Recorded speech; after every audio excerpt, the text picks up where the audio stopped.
वचनों पे पूरा अमल ना करने की वजह से। वचन को वचनों की तरह मानो।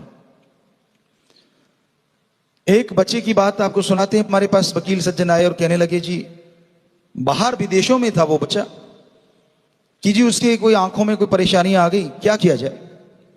वो भारत में भी आना चाहते हैं, यहां आ रहे हैं, तो क्या वहां दिखाएं। वहां के डॉक्टर कह रहे हैं ऑपरेशन होगा, ये होगा, वो होगा,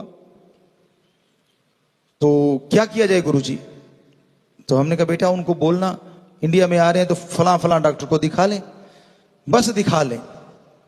तो वो बच्ची वहां से आई और इंडिया में आई तो पूछा उससे वकील सज्जन से, क्या कहा है।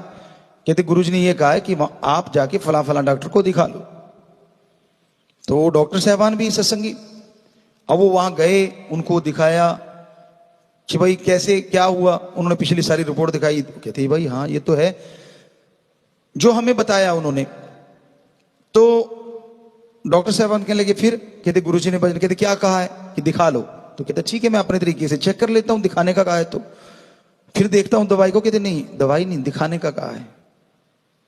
उन्होंने चेकअप किया तो मुस्कुराए, कहने लगे जो भी उन्होंने बेटी या बहन कहा कि आपकी निगाह तो 6/6 है, ठीक है कुछ नहीं हुआ। अब आप बताइए वहां से अगर कोई चल के आता है, यहां से इलाज कराने लोग बाहर जा रहे हैं कि वहां बढ़िया इलाज है, इसका मतलब उन्होंने तो अपने तरीके से सही बताया होगा कि आंख का ऑपरेशन होना है, ये है वो है।